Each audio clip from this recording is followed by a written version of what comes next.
ارشاد فرمایا نبی پاک صلی اللہ علیہ وسلم نے اتقوا اللعانین، لعنت والے اسباب سے اپنے آپ کو بچاؤ۔ صحابہ نے عرض کیا یا رسول اللہ صلی اللہ علیہ وسلم وہ لعنت والے اسباب کیا ہیں؟ فرمایا الذی یتخلا فی طریق الناس اور فی ذلہم، جہاں پہ لوگ سائے کی جگہ میں بیٹھا کرتے ہیں، جہاں پر لوگوں کا گزر ہوا کرتا ہے، تو خبردار لوگوں کے رستوں میں کبھی بھی گندگی نہ ڈالا کرو۔ جو سائے دار جگہ ہیں ان میں بیٹھ کر پیشاب پخانا نہ کیا کرو۔ جو لوگوں کی بیٹھنے کی جگہ ہے وہاں پر پیشاب پخانے سے پرہیز کیا کرو، اس لیے کہ تم اگر ایسی جگہوں پہ گندگی ڈالو گے، ایسی جگہوں پہ پیشاب پخانا کرو گے، لوگوں کو بیٹھنے کی ضرورت ہوگی، تم نے وہاں پہ گندگی ڈالی ہے تو وہ بیٹھنے وقت تم پہ لعنت کریں گے، یہ گندگی ڈالنے والوں کو برے بھلے الفاظ سے یاد کریں گے۔ اس لیے فرمایا اتقوا اللعانین، لعنت کے اسباب سے اپنے آپ کو بچا لو۔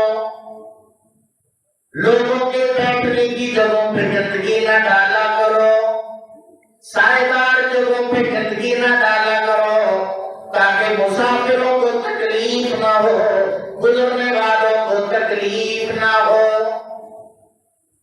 تو اس نے اشارہ کر دیا کہ رستوں کو صاف ستھرا رکھا کرو، ان کو پاک رکھا کرو، تاکہ گزرنے والوں کے کپڑے ناپاک نہ ہو جائیں، گزرنے والوں کے جسم پہ چھینٹے نہ پڑیں، تمہاری وجہ سے کسی کا بدن ناپاک نہ ہو، تمہاری وجہ سے کسی کے کپڑے ناپاک نہ ہو جائیں۔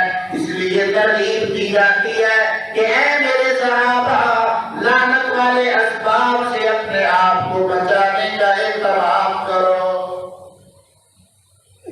تو اور میرے بھائی یہ تعلیم ہم مسلمانوں کے لیے بھی ہے، تمام انسانوں کے لیے بھی ہے کہ اپنے رستوں کو صاف ستھرا رکھیں، سائے دار جگہوں کو صاف ستھرا رکھیں، لوگوں کی بیٹھنے کی جگہوں کو پاکیزہ اور صاف ستھرا رکھیں، اپنے لباس کو صاف ستھرا رکھو، اپنے جسم کو پاک اور صاف رکھنے کا اہتمام کرو۔ ارشاد فرمایا رسول پاک صلی اللہ علیہ وسلم نے المسلم من سلم المسلمون من لسانه ويده، فرمایا کامل مسلمان وہ ہے، کامل ایماندار وہ ہے جس کی تکلیف سے دوسرے مسلمان محفوظ ہو جائیں، دوسروں کو راحت پہنچانے والے بنے، دوسروں کو تکلیف پہنچانے والے نہ بنے، لوگوں کی دعائیں لینے والے بنے، بد دعائیں لینے والے نہ بنے۔ ایک اور مقام پہ نبی پاک صلی اللہ علیہ وسلم ارشاد فرماتے ہیں، فرمایا ان اللہ طیب یحب الطیب، اے لوگو اللہ تعالیٰ پاک ہے، اللہ پاکیزگی کو پسند فرمانے والا ہے۔ نظیف یحب النظافہ، اللہ تعالیٰ صفائی ستھرائی کو پسند فرمانے والا ہے۔ کریم یحب الکرم، اللہ تعالیٰ سخی ہے، سخاوت کو پسند فرماتا ہے، وہ کریم ہے، کرم کو پسند فرماتا ہے۔ جواد یحب الجواد، وہ سخی ہے، سخاوت کو پسند فرمانے والا ہے۔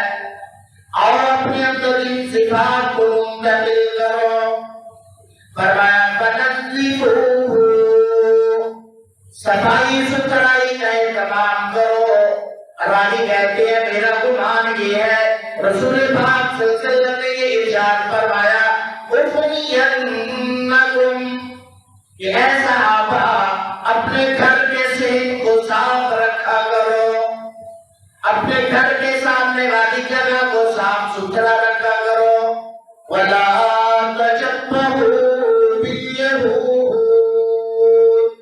یہودیوں کی مشابہت اختیار نہ کرو۔ ہو سکتا ہے اس وقت کے یہودی وہ گندگی پھیلانے والے ہوں، اس لیے رسول اللہ نے فرمایا کہ اپنے گھر کے صحن کو صاف رکھو، گھر کے سامنے والی جگہ کو صاف رکھو، یہودیوں کی مشابہت اختیار نہ کرو۔